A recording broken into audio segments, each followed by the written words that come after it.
మా సమస్యల గురించి మీతో మాట్లాడాలి. అయినా అంత పెద్ద సమస్య వచ్చింది. ఏదైనా సమస్య వస్తే మా ఫ్యాక్టరీ మేనేజర్ గున్నగా ఉన్నాడు, ఆయనతో చెప్పుకో తప్ప ఇలా సరాసరి ఇంటి మీద వచ్చాను నేను.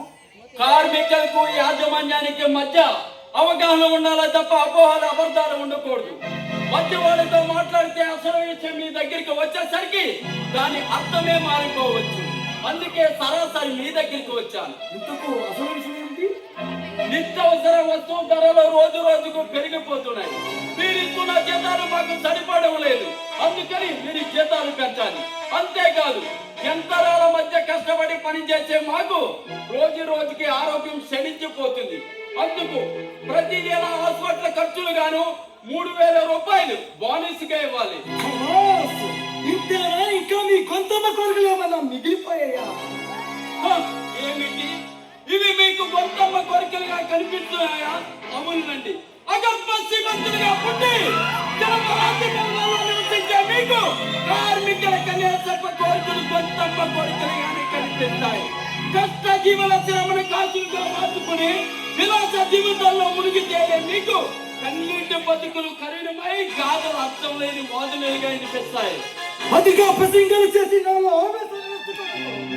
కోరికల కోసం చర్చించిన వాడు అయ్యా బాబాని బతిమాలిపో తప్ప అంటే మీ మనంటే అసలుకే మోసపడుతుంది. జాగ్రత్త. మిమ్మల్ని బతిమాలుకోవలసిన కరం మాకు పట్టలేదు. మేము కష్టపడి పనిచేసి మీ సంపదను పెంచుతున్నాము కనుక న్యాయబద్ధమైన కోరికలు చేసడం మీ కనీస బాధ్యత. మా బాధ్యత తెలుసుకోవాలని అసమాచారం కాదు. మేము యజమానులు, నువ్వు మేమిచ్చే కూలి డబ్బులకి మా పేటలో చేసే కార్మికుడు. అంతస్తులో తారతమ్యాలు తెలుసుకుని మాట్లాడతాను. అంతస్తులో తారతమ్యాలు మా రెక్కల కష్టాలు దోచుకుని మీరు ఆస్తులు పెంచుకుంటున్నారు. మా రక్తం చెమటగా మార్చి మీ కంపెనీలో ఉత్పత్తి పెంచుతుంటే మీరు అంతస్తులు నిర్ణయించుకుంటున్నారు. మేము రాత్రులు పగళ్ళు రెక్కల ముక్కలు చేసుకుని మీ సంపదను రెట్టింపు చేస్తుంటే ఆ డబ్బొచ్చిన అహంకారంతో మీరు మమ్మల్ని కూలీ యవల కింద జమ్ము కొడుతున్నారు, బానిసలుగా చూస్తున్నారు. ఇకపై ఇటువంటి అన్యాయం జరగడానికి వీల్లేదు. మీరు కూలీ యవలు కాబట్టి కుమారరాజారా మా పేటలో పనిచేసినంత మాత్రం మిమ్మల్ని నెత్తికెక్కించుకుంటూ వెంబరదు పట్టించారా? అన్యాయం అన్యాయం అంటూ గొంతుకు తెచ్చుకుంటాం. ఏమిటి నీకు అన్యాయం కాకపోతే మీరు చేస్తున్నది ఏమిటి? ఎంతసేపు మీ సుఖాలను మీరే చూసుకుని రాజభోగాలు అనిపిస్తున్నారే కానీ ఎన్నడైనా మా కష్టాల గురించి ఆలోచించారా? చాలని జీతాలతో ఎదుగు పొదుగు లేకుండా ప్రతిరోజు సస్సు బతుకుతూ ఉన్న మమ్మల్ని అడగదొక్కాలనుకోవడం అన్యాయమే కాదు, ఆధునిక న్యాయము. నీ వాళ్ళకొచ్చుంటే నాతో గర్భం పెట్టుకున్న వచ్చేలా కనపడుతుంది తప్ప నన్ను గట్టి కొడితే ఏమో జరుగుతుంది తెలుసా? నీవు ఇచ్చాక ఊడిపికేసి మిమ్మల్ని వీధులు పోల్ చేస్తాను. జాగ్రత్త.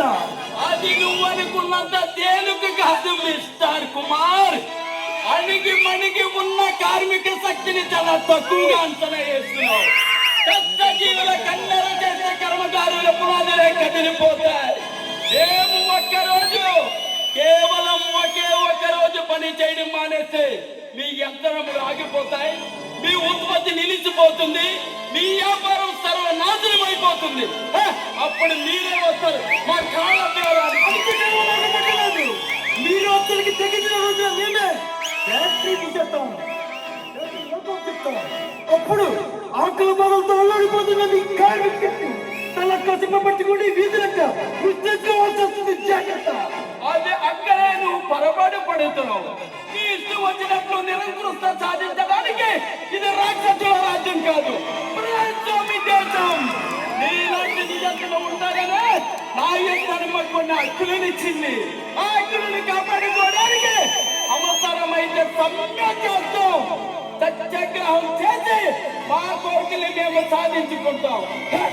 నువ్వు అన్నాయో చూడు, పుస్తెత్తుకుంటామని అది నీ అహంకారానికే బాధాకేస్తాం.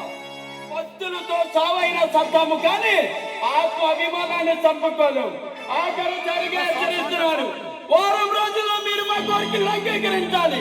అలా జరిగిన నాడు యాజమాన్య అహంకారానికి కార్మిక శక్తి ఆత్మ అభిమానానికి మధ్య మామూలు పోరాటం జరగదు, జరుగుతుంది.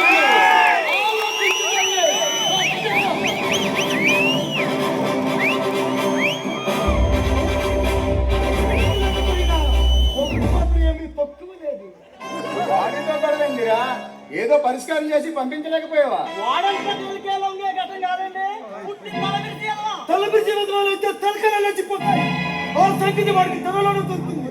ఉన్నదో మన ప్రాంతిక